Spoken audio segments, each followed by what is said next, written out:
I'm a Kohen, and I'm here in this war, and this is what I'm doing. Am I fulfilling a mitzvah d'oraisa that hasn't been for 2,000 years? Shalom Aleichem, Rabbi Josh, Rabbi Yeshua, how are you? Good, Baruch Hashem, Shalom Aleichem. Thanks for having me. It's an honor to be with you. First of all, thank you so much for being able to cut out an hour of your insane schedule during a war to sit with us here in Givat HaTachmoshet. My absolute pleasure. One thing about this podcast is we try to make sure that the place we're sitting is very related to the person I'm talking to. When you think Givat HaTachmoshet, right, what's the first memory that comes back to you? I think I must have been maybe 10 years old.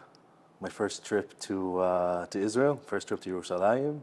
And as a 10-year-old American boy who grew up in Lancaster, Pennsylvania, coming here to Givat HaTachmoshet with the Israeli tour guide, hearing Hebrew being spoken as a language and not just in shul or davening or learning, and seeing the Jewish soldiers who were here and seeing the videos and walking through the museum to realize that That famous melody. The famous melody, that we have a homeland, and the homeland that we have is not just what we daven for in the Siddur every day. It's not just the things that used to be 2,000 years ago when the Beis HaMikdash was around, but it's a homeland. It's a breathing, living homeland with people who are here, and people who are protecting us, and people who are protecting us, not only the Israelis who lived here at the time, but as a 10-year-old boy from America, the Jews all over the world. I think that was my first impact with Israel, with soldiers, and with the modern day history of the state of Israel. Was that the first time you were in Israel? First time I was in Israel. Yes. 10 years old. 10 years old. So clearly your parents were Zionistic. My parents were. Want you to be exposed to places like Givat HaTachmoshet, and not just because there was a sale on the tickets to Givat HaTachmoshet. And they're taking you here. You think they imagine that fast forward 24 years and you're going to be sitting in Givat HaTachmoshet interviewing as a seren, which is what in English? Captain, right? In the IDF, during a war, telling the public what it means to be an Israeli rabbi in the IDF? I don't think so. I don't think they thought in their wildest dreams that I would be here. I don't think that at that stage I thought in my wildest dreams that I would be here either. Though I did grow up with a very Zionistic home, both my parents and my grandparents were very Zionistic, very pro the state of Israel. Definitely was a topic that was talked about at home, but I don't think that anyone imagined that 24 years later that this would be so successful. That this is where we would be. So let's go back 34 years. Okay. And you're born in Pennsylvania? I was born in Cherry Hill, North Carolina, on the Marine Air Force Base. Wow. My father was a doctor in the Navy for 7 years. So you were basically born into a uniform. I was exactly born into a uniform. My family has a long history in the military. As I mentioned, my father was in the Navy for 7 years. My grandfather served in World War II in the 102nd Artillery Division in Europe, where I am now. When I am now the rabbi of the 282nd Artillery Brigade in the IDF. So it was really a full closing circle when I got this position to be an artillery unit. That connected to my grandfather. Wow. That was a year and a half ago when I got this position, and especially now during the current war in Gaza, going through a conflict and going through a war, also in terms of the connection to my grandfather and the past was really heightened. And my great grandfather served in America in World War I. Wow. They came over to the States in the late 1800s, early 1900s. So we definitely have a strong military bent in the family. Though I remember in high school I wanted to be a history teacher, so I'm not sure how that's connected, but definitely goes full circle. Well, I think you probably realized at one point that it's one thing about learning history. Second thing is making history. I think 100%. I think that everyone makes their own history. My grandfather actually wrote almost 600 letters home when he was in World War II. Wow. And we found them recently, I think 3 or 4 years ago. I put them all into a book, and we published the book. And I think one of the main things that I got from reading the letters was that everyone has their own history, and everyone has their personal history. They can be part of a bigger history. But as I was speaking about the book, it was really about that everyone needs to take the time and effort to make their own history and to write it down, because eventually someone's going to be interested, whether their children, their grandchildren, or whatever it may be. Somewhere down the line, they're going to want to see where they came from, what they're a part of, and how they fit into it. Wow, that's incredible. You talk about writing it down. I think today people are making videos of it. People making videos of it, people doing emails of it. But it's fascinating. This is a letter that I go back to a lot, and a letter that I talk to my soldiers about a lot. The first letter that we found in the attic of my parents' home was written in May 1945, towards the end of the war, at the end of the war. And he writes that he met 52 Holocaust survivors in this town that they were in Germany, and everyone speaks Yiddish like we speak back home, and everyone has cousins in New York, and all the different things that we've heard about happened to them. I've been here, I've seen them, Wow. and now I don't know where they're going to go. The Germans hate them, the Poles hate them. I don't know what's going to be with them, and now I finally understand why it's a grand idea to have a Jewish state in the land of Israel. And that was the first letter that we took out of the box that my wife read. And I constantly thought to myself that if I would have been next to him at that moment when he wrote that letter and told him, Pop, one day there's going to be a country, there's going to be an army, and I'm going to have the merit, the schus to serve in that army as a rabbi, he would have thought that I needed a psychiatrist. Wow. And he wrote that letter 3 years to the day of the Declaration of Independence of the State of Israel. And I think that something that I've carried with me since we found that letter, about the importance of realizing that we're part of something greater than ourselves. So basically you're saying is that when people write down their story, they're ultimately writing their grandkids' story. Exactly. It's not about me. It's not necessarily about me. It's not necessarily even about publishing what it is that you did. My grandfather had these letters, put them in a box. They sat there for almost 70-something years. And we found them a few years ago, and I remember in my first position in the army, when I was the battalion rabbi of Netzach Yehuda, the Haredi battalion. So when I had a few minutes here or there, I would sit at my desk in the army, in the base, and I would take his letter that I had scanned on a PDF, and I would write it down into a Word document, and here I am, 70-something years later in the army, writing down my grandfather's story about when he was in the army and feeling that connection. And that's how the book was born. It's called 11 Kisses Charlie. 11 Kisses Charlie. That was his name. He almost signed almost every letter. 11 Kisses Charlie. World War II letters from a Jewish American serviceman. And I think that it was something that was really powerful for me to see how that all came together. So I think everyone has a story to tell. He wasn't a combat soldier either. He was in the rear. He was in the headquarters part of the artillery. Which is kind of where I am now, more or less, in terms of being as a rabbi, not necessarily a combat soldier, but I think everyone has their story, and everyone, I think, has the ability to write it down for their future generations, because eventually someone's going to want to know where I came from. What did my parents do? What did my grandparents do?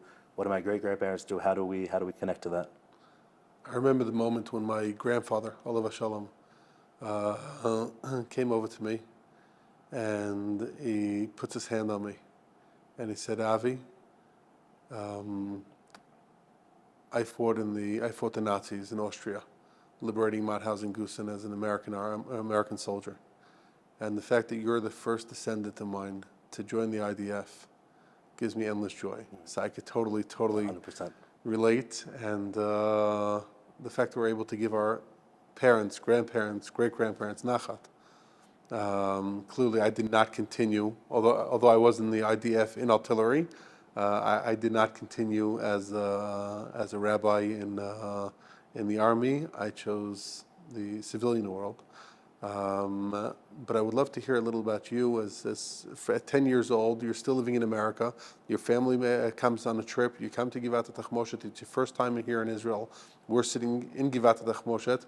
And what happens from 10 until you make Aliyah? So from 10 until I make Aliyah, 10 years old, I'm in school in TA, in Talmudical Academy of Baltimore. My parents were Moser Nefesh for me to go have an Orthodox Jewish education in Lancaster, Pennsylvania, where I was growing up. There weren't any Jewish schools to talk about. So my mother drove an hour and 15 minutes each way every day. Wow. To go to TA in Baltimore. That was from when I was 10 until when I was 18 years old. 10 until I was 14 years old when I graduated 8th grade. And then 9th to 12th grade, I was in Ner Yisrael, in the Mechina Ner Yisrael in Baltimore. And then after I finished graduating high school, like most of American teenagers at the time, say I want to study for a year in yeshiva in Israel. I'm going to come to Israel to Beis Yisrael in Neve Yaakov. I think from 10 until 18, it was, Israel's a great place. It's a nice place. It's amazing that we can come and visit. And we used to spend Pesach here for a few years in a row, coming to different places in the country to experience different places in the country. But I still felt of myself, very very American, very Jewish, but not necessarily moving to Israel per se, because I'm American. My family lives here. My friends are here. This is where I am. Here as in America. Here as in America. And then come to Yeshiva for the first time in Israel. And I think the idea of living here for a year, not just a short trip, not just a short vacation, but being on your own and being in a learning environment and making your own friends and finding your own places and taking the buses and just being able to live in Yerushalayim, in Israel, allows you to appreciate more of the country as a place, not just as a place you go to vacation. So I was here for a year in Beis Yisrael. During my second year, I decided I wanted to come back for another year of yeshiva in Beis Yisrael, and that was the year where there was the terrorist attack in Merkaz Arav. Wow. And I remember Rosh Chodesh Adar. Rosh Chodesh Adar, and I remember distinctly feeling some sort of disconnect between the American yeshiva that I was in and the broader Israeli society that was around me. I felt that the yeshiva, even though the yeshiva did talk about it, it didn't necessarily impact their day-to-day life, because as yeshiva, as American students in an American Haredi yeshiva, the state and what goes on within it and the people who are here weren't necessarily on the top of their radar. They were into the learning and the becoming a mensch and Musar and Gemara and halacha and all those topics, but the country or the people weren't necessarily on the top of their on the list, and they didn't necessarily make it at what I felt at the time was a priority for the yeshiva. And also as American boy, didn't necessarily know about the religious Zionist yeshivas that were in Israel. It was very black and white in my mind in terms of different types of yeshivas and schools of thought and everything. And once the news broke about Merkaz Arav, and I started reading more about the yeshiva, reading more about Rav Kook, reading more about the wonderful, vibrant, modern orthodoxy or religious Zionism orthodoxy that existed in this country, I kind of felt a little bit more drawn to that approach. So after my second year in Beis Yisrael, I moved to an Israeli yeshiva called the Midrash Sfardi, which is an Israeli yeshiva in the old city.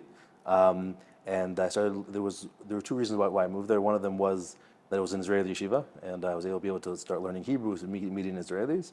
And I also really wanted to go into Rabbanus even at the young age, at 20, 21, and it was one of the only yeshivas that would take me to study for smicha when I wasn't married yet. Wow. So I started learning there for a few years, and then got married in 2010, and my wife and I made Aliyah right after we got married. That's incredible. So your wife is from the States as well? From the States as well, from Baltimore, Maryland. So made Aliyah, and started teaching in some yeshivas in the Old City. Got my bachelor's. Oraita, exactly, in the Old City. At the same time, I studied for my bachelor's in psychology from Touro College in their campus in Jerusalem. And then through that time also, I didn't officially make Aliyah yet. I was still here. I was teaching, wanted to start a family. Yes, Aliyah, no Aliyah, yes, join the army. It was questions that I debated within myself. On the one hand, I felt very strongly about the army, about joining the army. On the other hand, you have a family and other responsibilities. How can you leave them at age 24 and go gallivanting off to the army? Takes a very special wife. I think it takes a very special wife, Eshes Chayil for sure. Then throughout the whole process, especially now during the current situation. And then at age 26, after I finished my bachelor's, a month after our first child was born, got the draft notice, made Aliyah officially, and said, now I'm going to put my money where my mouth is, so to speak, if I'm teaching. So you left a wife with a month old? Left a wife with a month old to do a month of basic training where I wasn't home. And then my job in the army was to be a religious support specialist, so to speak, a mashak dat, as they call it. I did yomiyot in Tel Aviv. Mashak Yadut now, right? Mashak Yadut, mashak ruach lechima, things of that nature. And I did it for 2 years. I was stationed in the Kiryah in Tel Aviv, so I came home every night. But it definitely was an impactful first 2 years of the army service to kind of get into the army, see the different challenges that exist. And then after I left the army, after I was discharged in 2015, I decided that I wanted to do more, that my service for those 2 years wasn't necessarily what I thought that I would be able to give back to the country. So I did the course Rabbi Tzvaim, the rabbi's officer training course for Miluim after I got out of the army. And then I got my position as a rabbi in the reserves. After that, I did my master's in Jewish education through Hebrew U, and left the army at age 26 to civilian life for 3 years. And little did I know that would lead me back to a career in the army as a rabbi. So what happened? One day you're just called, come on back? So basically, what happened was after I got out of the army, I was looking for other positions where I felt I could give back. I was teaching before the army, and though the teaching was very impactful and I had a very positive experience with that, I wanted to give back to Israeli society. Felt that there were a lot of people who could give back to Americans on gap year programs or Americans in yeshiva, a lot of wonderful Rabbeim, wonderful Ramim. So I didn't necessarily know how much I could impact that place, but I definitely knew that with Israelis, having someone who grew up in America with a different outlook and a different perspective on things would definitely, I think, would have been able to help them more. So I found a job working at the NGO Amutat Netzach Yehuda, which was an NGO that dealt with Haredi soldiers in the army. So I was there for 2 years. In the Nachal Haredi. So I was there for 2 years as a civilian, but going in every day to the different bases of the soldiers, learning with them, talking with them, schmoozing with them, just being with them. And then after 2 years of doing that, so COVID came, and everything kind of shut down. And as COVID happened, so I got a call from the army that the army rabbi who was in Netzach Yehuda was moving on to a different position, and they wanted to know if I wanted to come back into the army full time and take over his position because I had that experience with the soldiers as a civilian to go back there in a full time capacity as well. Wow. And I remember sitting on our porch with my wife and thinking everything over. How I always thought about a career in the army. I always thought it would be impactful and meaningful, but life gets in the way. You have to have a job, you have the kids, you have the family. How can we do it? What about the salaries? All those different types of questions. And then COVID came and basically shut down everything. So I think it was more a moment of if we really wanted to do what we wanted to do, without any sort of outside influences on the decision, what would it be? And we came to the decision that this would be the best place for me to be, for a family to be, with all the sacrifices that come because of it. There are a lot of them. A lot of them. There are definitely a lot of them. And I think that the question that I had in my mind that I heard from one of the Rebbeim who was most impactful to me, Rabbi Nachman Kahana, was you have to ask yourself the question of where can you do the most for Am Yisrael, for Klal Yisrael. And I really felt that in the army, with my skill set, would have been the place that I could really do the most and give back to Am Yisrael in the most meaningful way. So we said yes to the offer, not knowing really what to expect. Not knowing there's going to be a war soon. Not knowing there's going to be a war soon, not knowing that when I joined in 2020 in Netzach Yehuda, not knowing that there'd be COVID, not knowing all the shutdowns, not knowing that we would be in Operation Shomer Chomot, Shover Galim, all the different the military operations. Not knowing that when they said I would have to be on base once every month, turned into twice every month, and with everything else, after 2 years having 56 Shabbases on base, more than half of the Shabbosim, sometimes with the family, most of the time without, and all the different things that go around with being a full-time army rabbi. But Baruch Hashem, it's been amazing.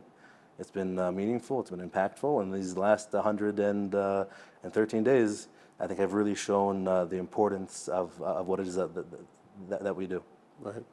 It's interesting. I'm not sure the public know, but the Rav Avichai Ronsky, who was the chief rabbi of the army, Alav Shalom, Zecher Tzadik Livracha, he really made a change, right? In other words, even the semantics of Mashak Dat to become Mashak Yahadut, right? From the rabbi being the one sitting in the office, waiting for people to come to his office with any shaila that they would have, with any question, with any Jewish matter. When can I get a little of an esrog? And is there going to be a sukkah? And how do we kasher this, or etc. To being a rav that is with the soldiers in the field, literally walking into Gaza with the soldiers. I think it was a dramatic change that everybody saw that Rav Ronsky made, and tremendous kavod to him for making that change. So when you joined the army, at what period was it? So I came in after right after Rav Ronsky, right? I came in when Rafi Peretz was with the chief rabbi, And then from the end of my course until now, so I've been with Rabbi Al-Karim, Right. who's been the chief rabbi. It's actually fascinating, the change that occurred. I can't speak for what happened beforehand. I wasn't there, and I don't have any information. But the Rabbanut put out, I think 5 years ago, on the 70th anniversary of the country and of the establishment of the Rabbanut, an album going through the different decades of the Rabbanut. And one of the historical documents they have there is the first drawn-up plan for the number of rabbis and their staff in the army, and it came out to 12 rabbis. For the whole army. 12 rabbis for the whole army, some drivers, some secretaries, and things of that nature. But there were 12 rabbis for the whole army, and that was what it's going to be now. Don't have the exact numbers of how many rabbis there are now, but I can say it's at least 10 times that amount of rabbis. And I think that what Rav Ronsky really wanted to do was have a relevant rabbanut, a relevant rabbi. And I started working on recently. I'm a Kohen. So this war brought up to me the idea of Kohen Mashuach Mechama, the Kohen that goes out before the people before the war. He gives them the motivational speech. He tells them who can go home, who can stay, all those different things. And it hit me, I think, a month into the war that the Rabbanut, since Rav Ronsky has talked about the Rabbanut as being this idea of the Kohen Mashuach Mechama, the idea of the spiritual presence that goes before the soldiers and raises the morale and everything. And I thought to myself, like a month into this current war, well, I'm a Kohen, and I'm here in this war, and this is what I'm doing. Am I fulfilling a mitzvah d'oraisa that hasn't been for 2,000 years? Wow. And it's something that was very powerful. I started looking into it and was writing an article about it for myself, and hopefully to be able to publish for other people. But I think it's a fascinating idea to live in a time where halacha, chazal, Jewish history comes alive, to be able to do things that we haven't done for 2,000 years. One of the reserve units that wasn't with me, but I saw it in some of the Rabbanut things, that they brought the 2 silver trumpets from Mechon Mikdash, and they blew them before they went into Gaza. And the mitzvah d'oraisa to blow trumpets during the war, and it's something that we haven't experienced and haven't had for 2,000 years. And I think the idea of having a rabbi be in the field and be there with the soldiers for every possible need that they might need, whether it's a logistical need of where can we build the Beit Knesset or the shul or the lulav, or for Hanukkah bring in menorahs, all the different things, whether it's chaplaincy, just someone needs an open ear, someone needs to listen, someone needs to talk, someone needs some advice, or halachic questions that impact the individual, or halachic questions that impact the army or the unit as a whole. I think when the rabbi is in the field and he's part of the organization that he's in, whether it's at the battalion level, the brigade level, or even higher, that they're able to impact the officers, they're able to impact the decision makers and the soldiers themselves to find the balance between the needs of the army and halacha, and how we bridge those two things together. Yemot Mashiach, unbelievable. It's very impactful hearing you talk about it in such a real way, sitting here in uniform and a machine gun. And it's not just, let's write about a sugya that might happen one day, but it's happening. It's happening literally today. And on that note, I want to ask you, the entire country was taken to surprise on Simchas Torah. Fortunately or unfortunately, nobody expected anything that happened, okay? And unfortunately, we lost way too many lives. Unimaginable. But the Rabbanut, like any other division in the army, had to jump into action. Correct.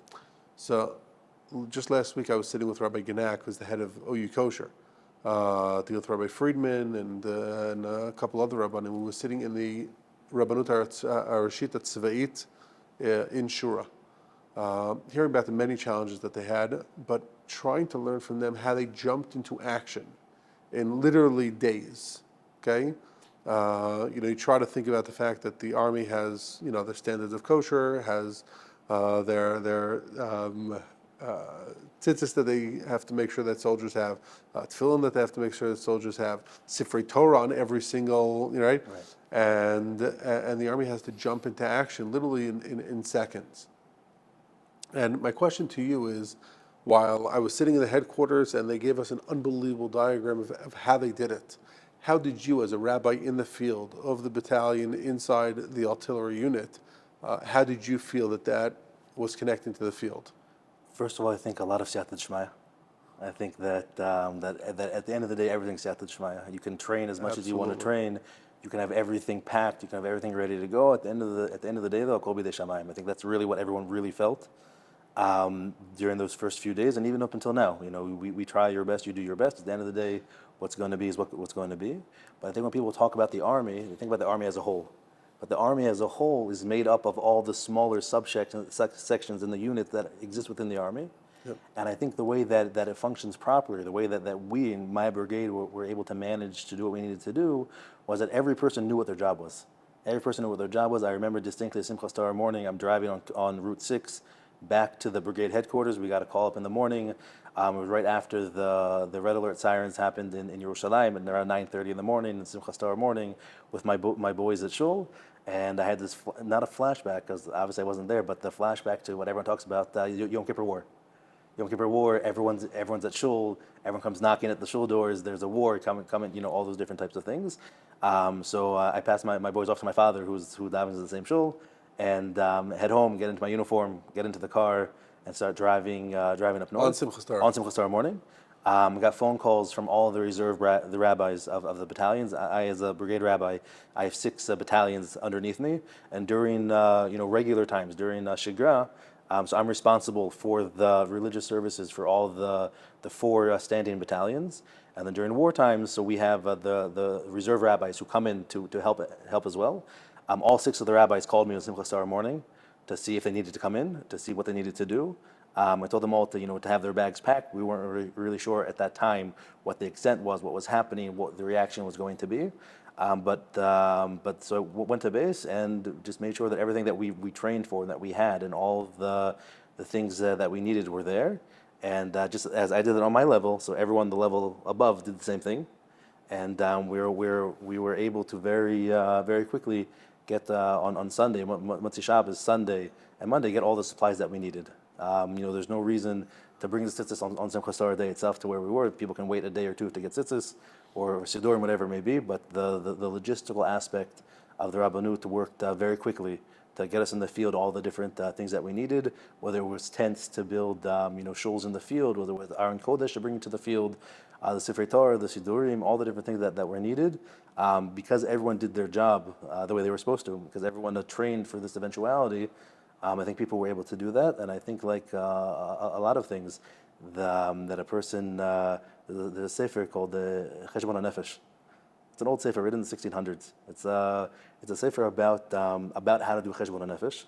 It's a Mussar sefer. Rav Vitzel Petersburg and Slobodka use it, and one of the things they have there is Menuchas HaNefesh. It's one of the first traits that they have there, and one of the parables he brings for Menuchas HaNefesh in the 1600s is a general in a field where everything is flying around him, but he needs to be able to see straight to the end of where he wants to go to in order for things to work. So in terms of the Mussar world, the Menuchas HaNefesh talks about, you have your Derech Hashem, you have what you want to do, so you should do it without having all these external things happen. I thought that's kind of what happened to us on the first day, where with all the challenges, with all the things that people didn't know, with with everything that was happening, I think people, at least who were in the field, focused on what I can do right now in front of me, what my job is right now, not thinking about the big picture questions, not thinking about what will be, what has been, how it happened, all those different things.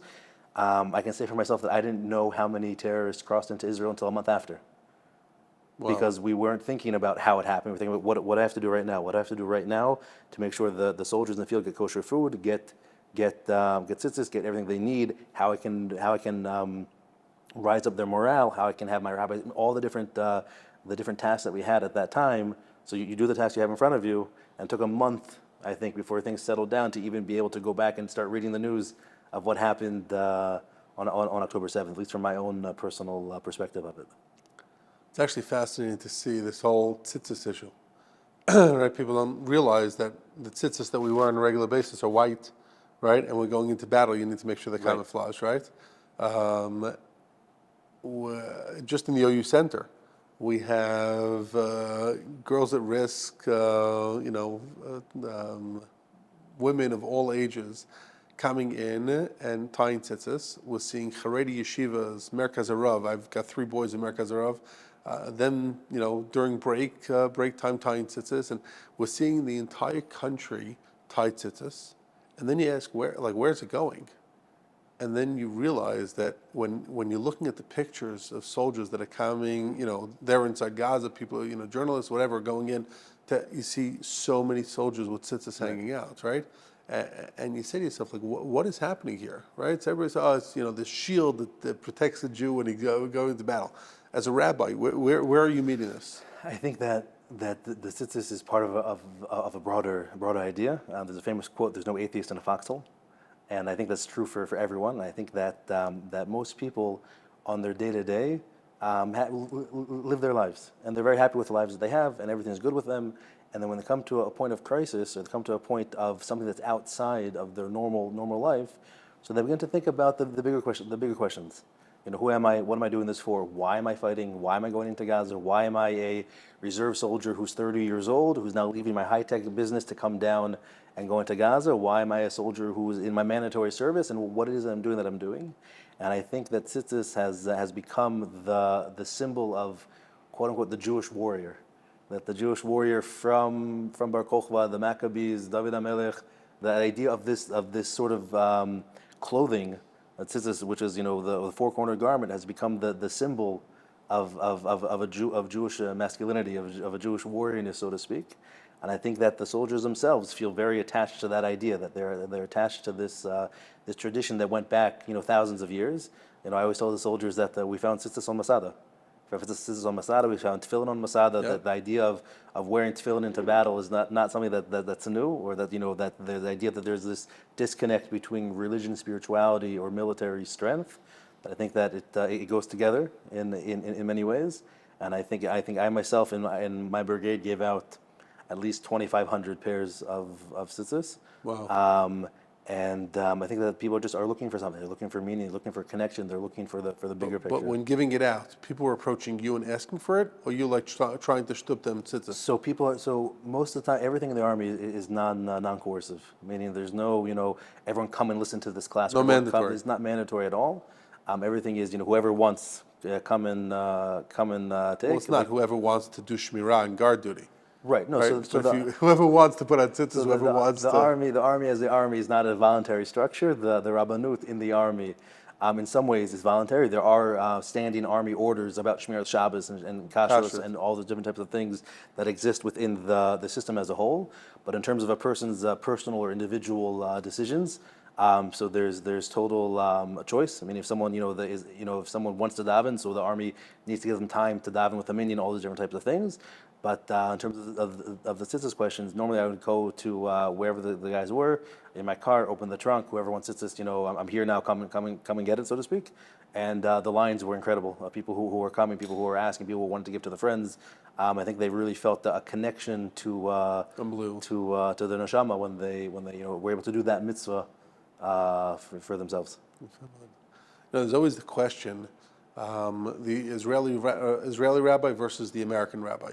Right, and generally the guidelines that are given are that if you're asking a shaila regarding North America, you ask an American rabbi, because a Rav sitting here in Israel is not going to say, listen, I'm going to paskin for you here about what you should do there, and the same is the opposite, right? An American rabbi should not paskin for an Israeli living in Israel what he should be doing here.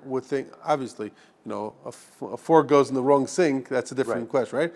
But more hashkafik and right? And I'm asking myself, do you feel that the rabbinic position inside the army, okay, the IDF rabbi, is a unique position that you would even tend to say that Israeli rabbis who are Ravs in communities and might have been through the army themselves, right, would tend to tell a soldier, listen, something, you're asking me a shayla, last time I was in the army was 20 years ago, you have a Rav in the army, go over to your Rav in the army and ask, because that's a situation that right now is regarding the army, regarding the war, and the rabbis that are inside the IDF are prepared for those shaylas that rabbanim in the communities are not. I think 100%. I think that there are also multiple reasons for that. I think first of all, if a soldier wants to have a connection with his rabbi from civilian life, I think that's amazing. I think it's important, for Aselech Harav, then to keep that connection when you're in We the encourage army, it. 100%. And I think that if someone has a question about if he was up all night, whether or not to make a bracha on Sittus in the morning, so that's a question that any Rav can answer. That's not a specific army question. That's a halacha question. That's a shayla that can come up. What bracha to make on Nature Valley. I mean, things that are of a solely halachic nature, I think that is totally fine. OU certified. OU certified, of course. I think that is totally fine and even encouraged to keep a connection with the soldier's rabbi from before. I think in hashkafic questions for sure as well, what to do after the army, life questions, there's no problem with that whatsoever. I think that when there are questions that are army related, I think there are two reasons why an army rabbi should be the one who's asked.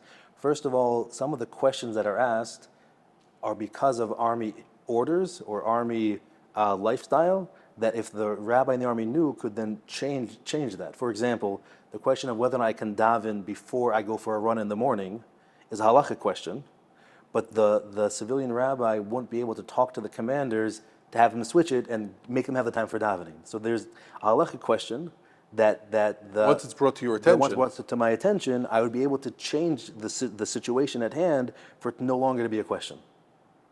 And therefore, I think that's one of the reasons why a rabbi in the army needs to be asked, because the rabbi, as part of the system, is able to influence the system so that the halachic question might not even be there in the first place. Then you can talk captain to captain. Captain to colonel in the brigade, the colonel who's in charge of the brigade. My job as a staff officer of the brigade is to be his advisor for religious issues. Right. So if I'm made aware of the question that exists, then I'm better able to help the soldier, A, halachically, and B, maybe not even be in the situation in the first place to have that halachic question. So I think in terms of in that respect, and second of all, there are questions that are in the army that are solely army-related questions, that someone who is not in the army won't understand the situation at hand, and therefore won't be able to give the correct psak halacha for that. And just as a very simple example, question that might happen in kitchens all throughout the army, right? If I have a plastic pitcher, a water pitcher, plastic water pitcher, how do I kosher that pitcher? Right, so most halachic authorities will say, well, you don't have to kosher it. It's plastic. It's used for cold water. So there's no question whatsoever. Anyone who's been in an army kitchen knows that they take the water pitchers and use them to put it in the hot pot of rice, to scoop out the rice, to put in the pans. So if you do that with a hot thing of goulash, so is it fleshich? Meaning the mitziut, the situation in the army, just from a water pitcher, is different from the situation in civilian life.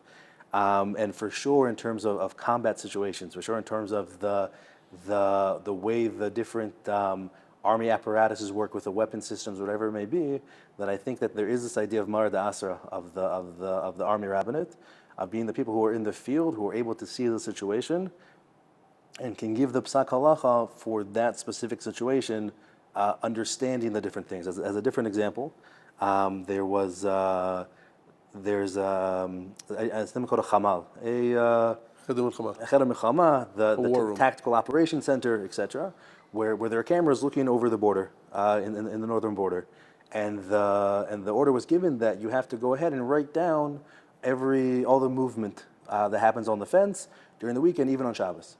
And every Shabbos for a few weeks, the same shepherd came to the same part of the fence, and nothing else happened. And the soldiers who were there was some Bainishim there, some religious soldiers, who had a question whether or not, why do I have to write it down? So the shepherd came, the shepherd left. What's the point of me writing this down on Shabbos? And they called the Rosh Hashiva, and the Rosh Hashiva said, you're right, you don't have to write it down on Shabbos. And when the Rav Tzvai heard about it, he went to the commander of the soldiers and asked them, listen, if they don't have to write about it on Shabbos, so then why did you give them the order to write it? Let's not put ourselves in the situation in the first place. And the commander explained to him that what Hezbollah operatives are doing is they're dressing up as shepherds, and they're trying to go close to the fence and see the army's response time and see the army's response to them coming close to the fence. And then obviously, if that's the reason why they're coming close to the fence, you have to write down in the logs everything that's happening. So the Rosh Hashiva, who thought it was a simple question of writing on Shabbos something that's not relevant, it was because he didn't understand the situation at hand within the military construct. To understand it's pikuach nefesh. To understand it's pikuach nefesh, understand it's for a certain purpose. So I think for those two reasons, the ability of the rabbi in the army to influence the army system to not put people in a situation where they have a halachic question in the first place, and because of the understanding of the system. And even someone who was in the army 20 years ago, the army radios of 20 years ago are not the same army radios of today. The tanks and all the different things have been changing. Yeah. And I think that in many ways, the army has put out its svarim on halacha. There's a 3-volume sefer Torah Tamachaneh that went through the army, went through Rabbi Krim and all the Anaf halacha, and they really have in there almost all of the questions that a soldier could ask related to their army service. And I think when you have a psak halacha, or and everyone is doing the same thing based on the same psak halacha, there's something to be said for that, as opposed to every soldier asking his rabbi and getting his own personal opinion. The idea of a mar dasra, that there's halacha in the army, there are banim in the army. We might not be the biggest Talmidei Chachamim that are there, but we definitely understand the situation at hand, and we're also able to influence the situation as it comes up. I think you also don't want to be in a situation, first of all, beautiful answers, but I think we also don't want to be in a situation where, you'd have one soldier and say, no, I spoke to my Rav, he said I shouldn't write. The next one's like, I spoke to my Rav, he said I should write. The next one, you know what I'm saying? Right, 100%. You're going to have, Shivim Panim La Torah, you're going to have 70 different answers to the same shaila for each, and like this, you have a certain line. And it's important to point out that Rav Karim and the other Rabbanim that are leading the head of Rav Chaim and the others that are leading the army today, literally have their gedolim that they're sitting and talking to about these issues, and then implementing it inside the army. 100%. The psak halacha of the army isn't detached from psak halacha. Right. It's not, we feel like this, let's do this. It's based on the Gemara, on the Rishonim, on the poskim, and is taking that and putting it into the context of the army. For example, one of the questions that we had during this war was if after, let's say, 2 months of combat, 2 months where the soldiers were not home, 2 months where the soldiers weren't able to take a rest, it happens now that on Shabbos, they're able to, on Friday they're able to leave to go home. But if they leave to go home on Friday, they have to come back Shabbos afternoon. And if they don't leave on Friday, they can't go home for another who knows how long. Are soldiers able to leave to go home for Shabbos? So that question is a current day question about the army and about the campaign that's happening now. But that question is also in the Gemara about how many days before Shabbos you have to go on the boat if you're going to travel somewhere, and what are the reasons for that, and the Rishonim and the Achronim who are dealing with that question. So that question is now a question 1,500 years later in a different context. But it's not, the questions that happen in the army today are not disconnected from the Masara. It's taking the Masara and then putting it into the specific context of what it is today. What would you say are the 2 most interesting questions that you got during this latest operation, war? I think that at least for myself in the brigade that I'm in, we don't have many religious soldiers at all. I think there were questions that I dealt with on a personal level as a Rav in the army. One of them that I dealt with was we had all these Hanukkah programs that were happening for the army, for the soldiers, and part of the program was candlelighting, bringing someone in to come in and speak to the soldiers about Hanukkah and about Gevurah and all those different things, and there was a musical accompaniment. And after we did, I think around 17 or 18 of those programs for the soldiers of my brigade. And halfway through... Not bad for an 8-day holiday. Exactly. Not bad for an 8-day holiday at all. And then halfway through, one of the people who were coming to play music, he asked me, are there going to be men and women soldiers who are there? I said, of course, the battalion is mixed, some of them, and there'll be both male and female soldiers there. And he said, so how can I, when we do the music, how can I make sure that the girls don't get up and dance with the boys, or there's no kol isha problem? And I thought to myself, I didn't even think about that. I was so wanting to give the soldiers a positive experience, and then this halacha question of if I, as a rabbi in the army, can bring something that might lead to other issues. So that was one of the questions that I thought about, and I went through a few of the halachic poskim about it. Through the Ish has a very fascinating tshuva about singing zemiros and all those different types of things. And one of the things that I came to after talking to a few of the other Rabbanim about it was that if we as rabbis are not there, and we're not going to put our stamp on it, and we're not going to be the ones to bring it in, so then either the soldiers won't have it at all, or someone else will do it. And the question is, how does that work? But I think that that was one of the things that I had to deal with as myself as a rabbi in the army. How do I do something that I want to be positive, meaningful, spiritual for the soldiers? or at the same time not crossing the lines of halacha. And the second question I dealt with a lot was Shabbos, with Shemir Shabbos, personally in the army. How much does raising the morale of the soldiers, if that's even a question halachically, on for Shemir Shabbos, if how much we can allow soldiers to go home on Shabbos, not go home on Shabbos. Shabbos took a major part of the halachic discussions that went around in the army, mostly because of the length of time. This current war is the longest war that's been in the history of the state of Israel. And when something no end in sight. with no end in sight, and when something is a week or 2 weeks or 3 weeks, is different than when something is a month, 2 months, or 3 months. But I think that that the halacha in general, in terms of being a rabbi in the army, is really being able to see that you can do both. That you're really able to be in the quote unquote secular military army context, or at the same time walk hand in hand with the Shulchan Aruch. That one doesn't have to negate the other, and that you're able to really be there.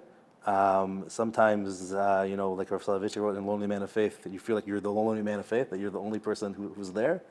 But the idea of halachic man who wants to bring Yiddishkeit, bring Yadus to whatever's happening here in the field, I think was one of the most powerful experiences for me. Wow. Of seeing how those two things go hand in hand.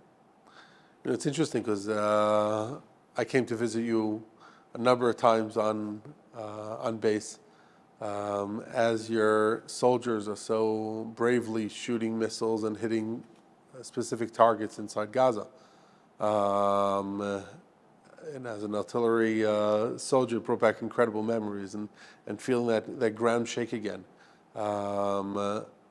was incredible. But seeing the way in which the soldiers were talking to you and embracing you, and that twinkle in their eye when talking to the rabbi, and I'm talking about the secular soldiers that I saw there. It was really beautiful, and it clearly shows that you're coming with the right smile, you're coming with the right way of treating them, and bringing them the barbecue, and making sure it's all obviously up to the top standards of kosher, and bringing them the snacks, and bringing them the needs that they have and desire for different kosher levels and others, and it really is beautiful. It really was beautiful seeing the interaction there between you and the soldiers. So kol hakavod on that. I think that's one of the major parts of being a rabbi in the army, is in addition to the halachic questions and Shabbos and being a staff officer and all those things, it's about loving the soldiers. I think that when they feel that they have a person who they can talk to, they feel they have a person who cares about them, they feel they have a person who they can go to, it really makes all the difference. And I think that we see that during the routine times or the regular times, and definitely now when you have soldiers who are 18, 19 years old who don't know what's going to be. Simchas Torah morning, we get called up. We don't know if it's going to be in the north, in the south, how long, what's with my friends, what's with my family, and everyone is doing their jobs, and all the other officers are doing their jobs. So not everyone has the time and place to be there with the soldiers. I think that the idea of imo nochi batzar, to be there with the soldiers and have an open ear and a hug, and just to have them know that they care, I think is one of the greatest aspects of the job that we do. Now for a question that I'd rather not ask, but what was your hardest moment in the last 3 months? 113 days. My hardest moment was probably going into Gaza. As artillery, we weren't deployed into Gaza as a brigade. There was a sort of mission of the Rabbanut that entailed me going into Gaza, and I think that was a moment that I'm going to remember forever. And also the juxtaposition of the two. We were at 8:30 in the evening. We were having a barbecue with some of the soldiers from the Golani brigade, with some of the rabbis who were there. We're sitting there, having the steaks and hot dogs, having music, having there with the soldiers, and then getting a call from the brigade headquarters of, we can't really tell you what, but you have to come and make it quick and whatever it may be, and then going from there at 8:30, 9 o'clock in the evening to being full body armor, helmet, sitting in a truck at 10 o'clock in the evening near Be'eri, getting the tadrich, getting the before the action report of what we're going to be doing when we go into Gaza, and sitting in the truck thinking to myself, why am I here? Right? I'm 34, I'm married, I have 2 kids, I'm in the Rabbanut, I never thought for in a million years that I'd be going into Gaza in the cover of night to do what it is that we had to do there. And I think that at that moment when I was sitting there, on the one hand, it was a very hard moment for me. And on the other hand, I think it was a very strengthening the Emunah aspects for myself. As I told him when I came out the day later, if I believe what I believe, and I believe that a b'dei shamayim, and I have emunah b'bitachon, and that's what I go around selling the soldiers all the time. It's going to be good. Hashem's with us. We're going to win. All those different things. So then, how can I not believe it myself? And I think that most people, when they have emunah, I think the emunah is there, and everyone has emunah. And the question is, what happens when we get to a point where it's a little bit more challenging? And the Chazon Ish has a sefer emunah b'tachon, a very small sefer. And one of the things he points out there about emunah is that most people have an idea that emunah means that everything's going to be good. He says it's not true. So the emunah means that there's a plan. And if the plan sometimes is that it might not be good, but it's also part of the plan. And I remember, I think it was an odd combination, sitting fully combat ready, thinking about the Chazon Ish before going into Gaza. But I think it was the idea of, if I believe I have emunah, I say I have emunah, I say I have bitachon, and something that I need to do, so I'm going to put that into action. So I think that was a very, on the one hand, difficult experience for me, but on the other hand, one that was very powerful in terms of, again, being a Rabbi in the army and walking the walk as well as talking the talk, and also in terms of the other officers and commanders of the brigade, of the Rav is here, and he's part of us. And he's doing what we're doing, and he's not just sitting in the office waiting for something to happen. And I think that was a very powerful experience for me. It's very special to the Jewish people that a person such as yourself, a Rav such as yourself, decides to translate Rav Kook's Sfarim into English. First of all, which Sfarim have you already translated to English? B, what are your next Sfarim that you're going to translate into English? And C, why Dafka Rav Kook? Okay, so I've always enjoyed writing. I've always enjoyed learning, and when I learn, I like to write. So before the Rav Kook Sfarim, I wrote 2 books on Parshat Shavua called "The People, Country, or Heritage: Torah Inspiration from the Land of Israel," which are short essays on the parsha. Talking about this idea of people, of OUisrael, a country. You get them on Amazon, right? You get them on Amazon, you get them online. Amazon and the different places. About the people, OUisrael, a country, Eretz Yisrael, and the heritage in the Torah. And I think that was something that was very meaningful for me as my journey here in Israel. I started writing the first book when I was in the army, the first time when I was 26 years old. And the second one I finished when I went back into the army at 30. In terms of just trying to put it into perspective of that, everything is together. That you don't have to just pick one. You don't have to just be in the people. You don't have to just be in the country. You don't have to just be in the heritage. That it really all works together, hand in hand. So that was the first 2 books that I wrote. The third one we mentioned previously, my grandfather's of letters that I put together, and again to Rav Kook. Rav Kook was, I think, the most impactful Torah teachings that I learned in my life. I think that his non-Zionistic works are not as well known. I think Musar Avicha is a Musar Sefer that rivals any other Musar Sefer that has come out of that time frame.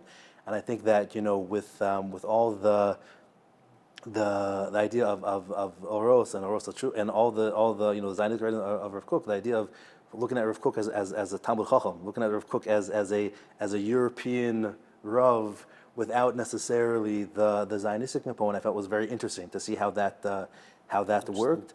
I felt that it was something that could open up Rav Kook's teachings to people who are not necessarily religious Zionist or modern Orthodox. I think that a lot that the Haredi world can learn from Rav Kook as well, especially on his more quote unquote lamdash Sfarim. He has a few Sfarim of Shayos Tshuvas, Shutim, Mishpat Kohen, different things which rival any other type of Shayos Tshuvas Sefer out there. So Musar Avicha, I think, was what drew me to it. Was I enjoy studying Musar. I find it interesting. I find it rewarding. I find it motivating, and I felt that as Rav Kook wrote in his introduction to Musar Avicha, that everyone has to write a Musar Sefer for themselves. And I felt that kind of translating Rav Kook into English was that type of work for myself.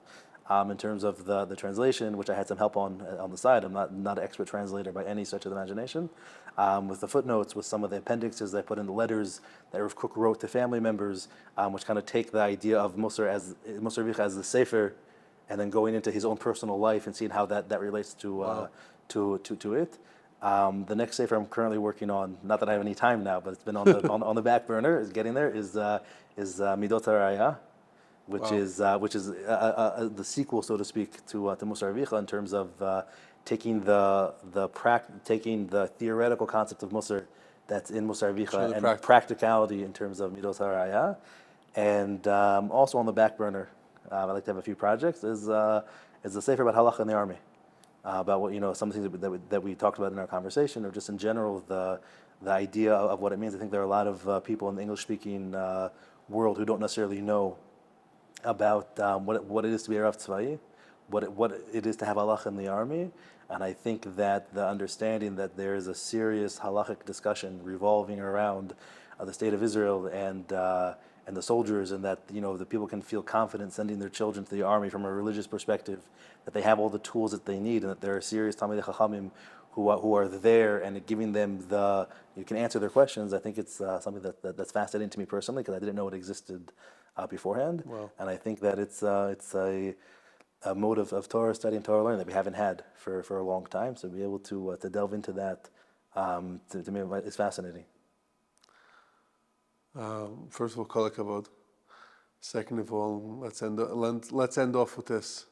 But if you were to meet an 18-year-old American boy sitting and learning you pick the yeshiva here in Israel, do you give him the advice of working hard, getting smicha, and going to become an army rabbi? I think that for certain people who see themselves in chinuch, and see themselves in rabbanos, and see themselves wanting to impact the Jewish community as a whole, and are willing and able to be there in the mud with the soldiers, who are willing and able to take that personal risk, and whose families are willing and able. The wife is very important. I want to be anywhere I am today without my wife. So if that is what they want as a couple, as a family, and that's what they're willing to do, I think it's an amazing thing for Klal Yisrael. I think that some of the rifts and divides that exist in Israeli society can be bridged by someone from outside that society. I think as Americans, we have a different perspective on certain things, which is a lot of times a breath of fresh air for Israelis. Big time. And I think that idea of bringing that into the Israeli army, bringing that into the Israeli system, everyone would benefit from it. But it's not easy. It's not a simple task by any stretch of the imagination. But for someone who has the ability, someone who has the ratzon, someone who wants to impact, I think, a broad swath of Israeli society, that's definitely the place to be. I got to end off with a personal note. And there's a stigma that comes and says that Americans that make aliyah, even if in America they were on, 3 committees and on the school board and on the shul and there's a president of the shul, etc., they come to Israel, and to a certain degree, many of them take the back burner position.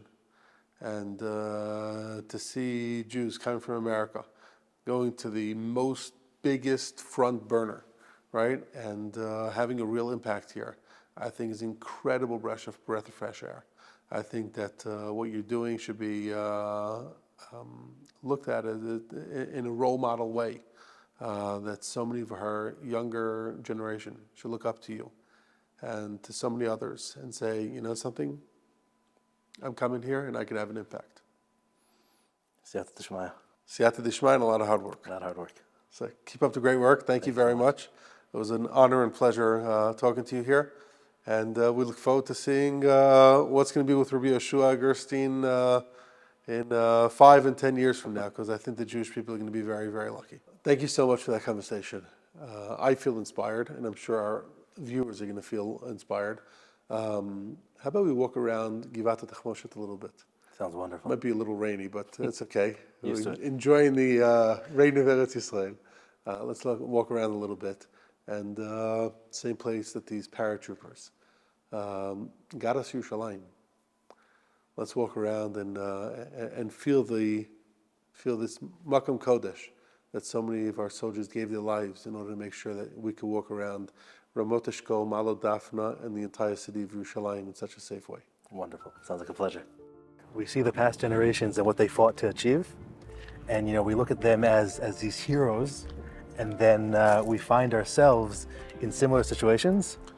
And to us, it's normal. Meaning, the soldiers who are fighting now in Gaza are doing what they need to do to keep the country safe.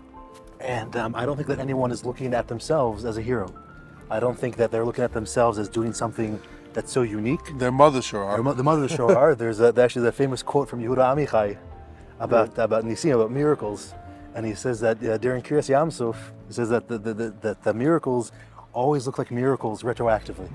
When you look back on things, you see that it's a miracle. He said that even during Kiryas Yam Suf, the person who was crossing the sea only saw the back of the person in front of him.